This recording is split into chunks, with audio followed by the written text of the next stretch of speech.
I'm out in the night with Tim. And this is the recap and reflections video for the recent solo session I did with Ivan Mike in 1968 for our All for One Regime Diabolique campaign called Lights and Darkness.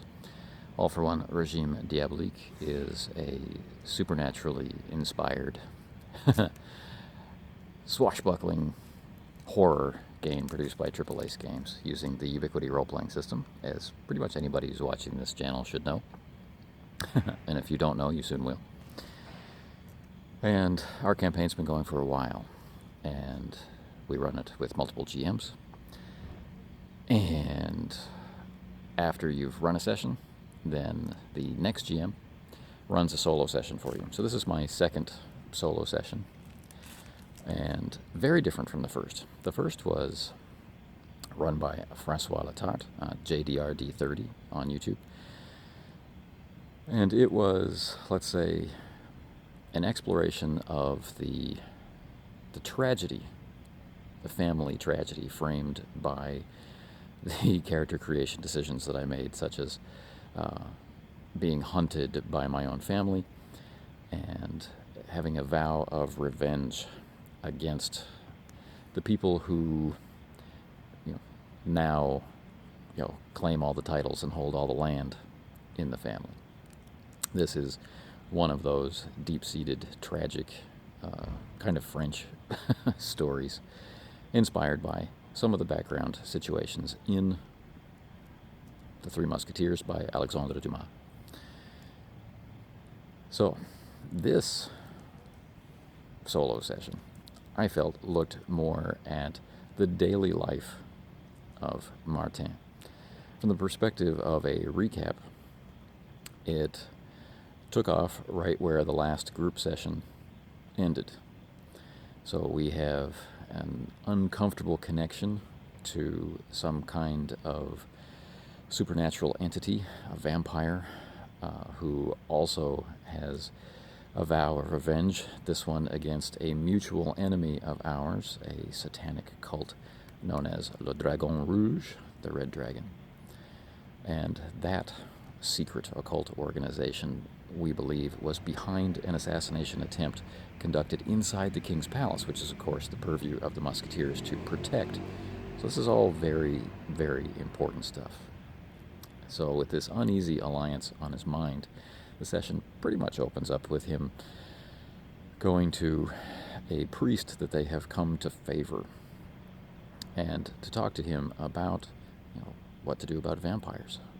The priest seems to be quite discomfited by this conversation, which disturbs my character, Martin, quite a bit. But during this meeting, he learns that somebody wants to see him. Someone has requested his presence for the next day.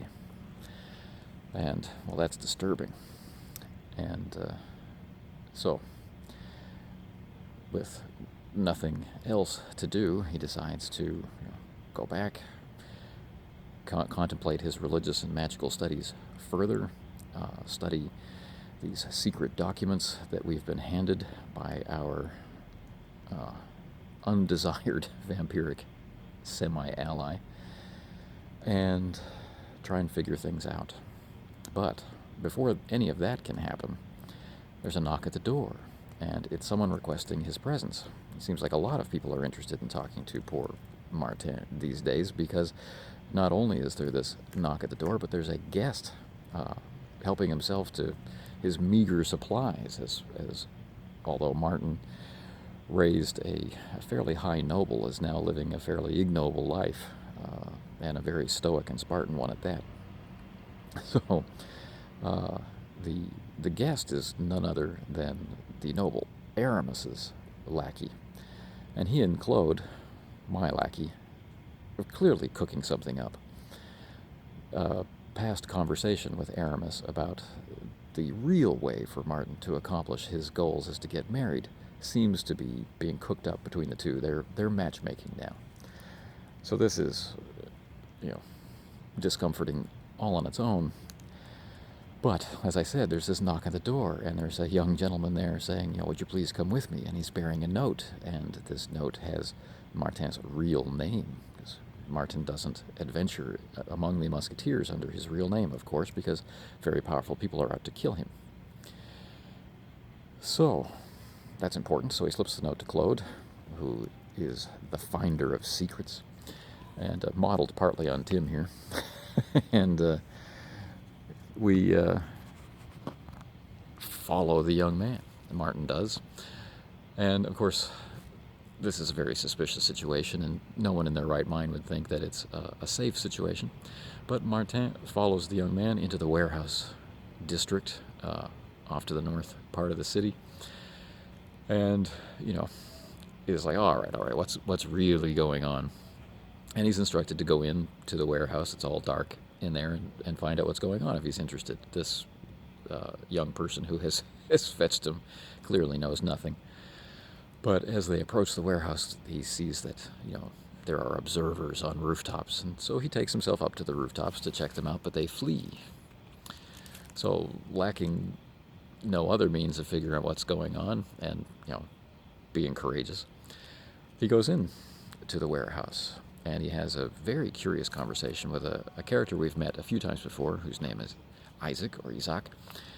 And this is a gentleman who works in the Cardinal's Guard, but doesn't seem to really like being there, and has taken up reporting to a mysterious character, the Nightingale Rosignol, who seems to have some kind of alliance with the captain of the Musketeers, and they don't trust the Cardinal. So this is also very disconcerting for a strongly religious man like Martin.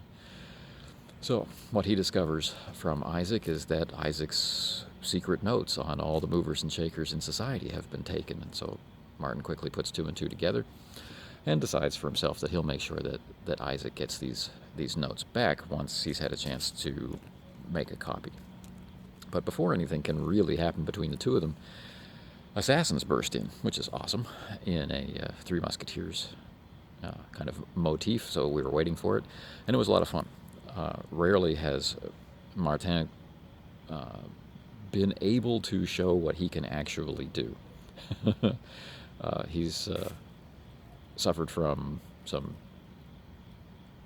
setbacks in a lot of the previous combats. He's had a few moments to shine, but it was really nice to have a venue where he was by himself, where he had to take on a large number of minions, or low-level characters attacking in large numbers with an actual threat opponent among them. So that was kind of interesting, and the narrative space was left open so that we could do a lot of description of what exactly was going on, more than just I roll, you hit, what's the damage, that kind of stuff.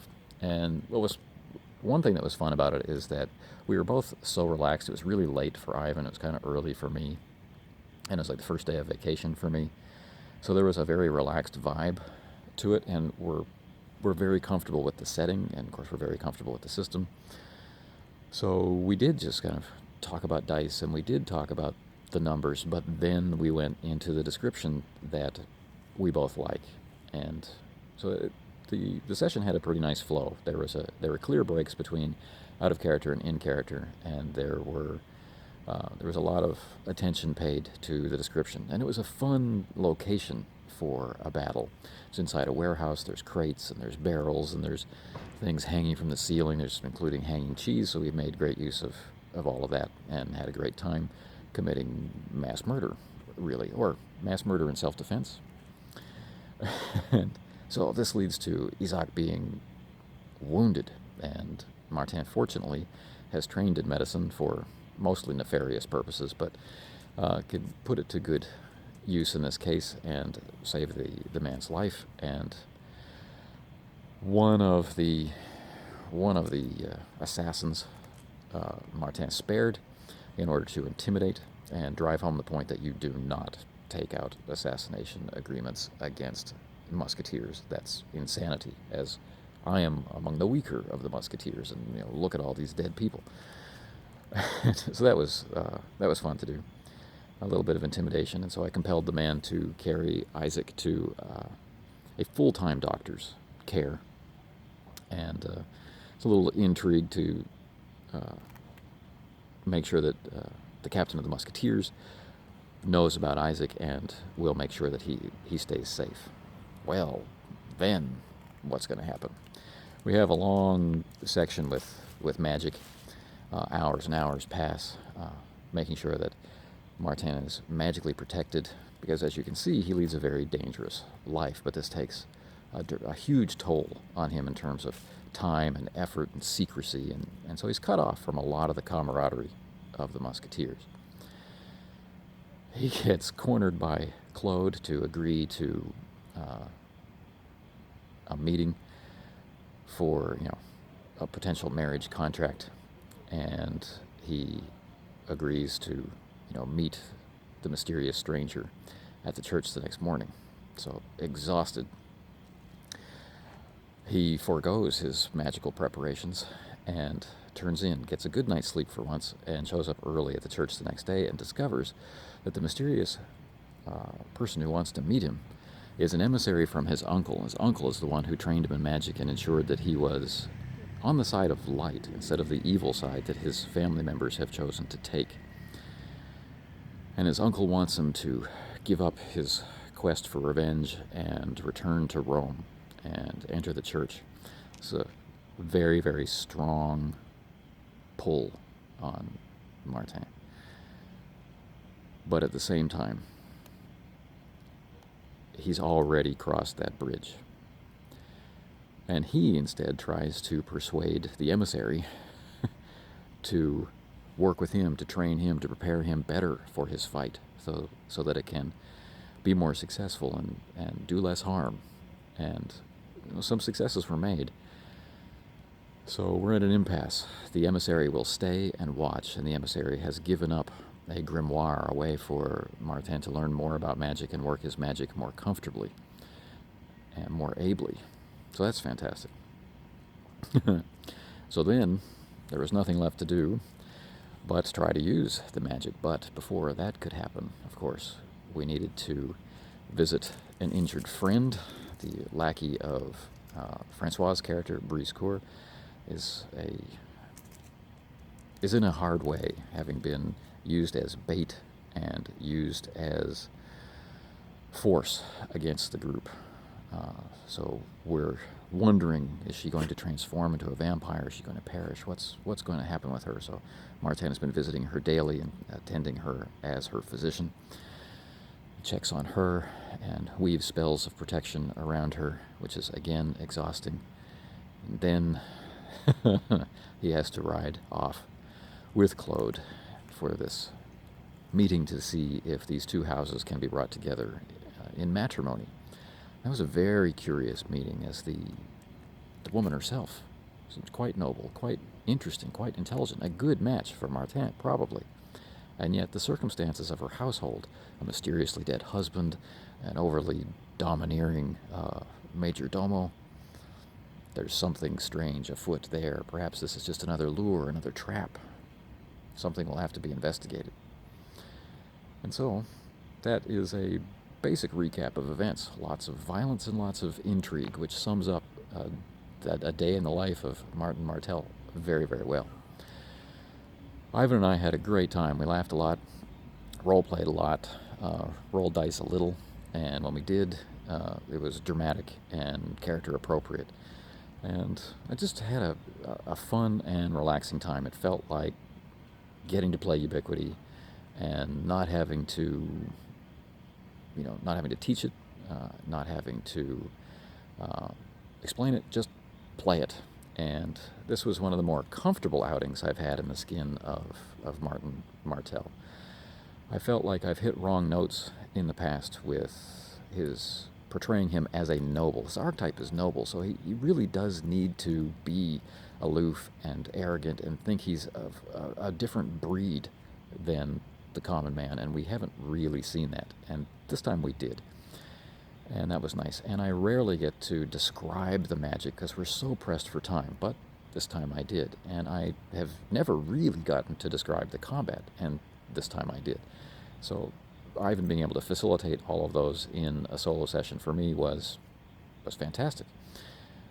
So Next, our adventures continue, and we'll have to figure out or find out what's going to happen with this uneasy alliance with Alice, the vampire, and our mutual conflict against the Red Dragon and what that means for France. Until next time.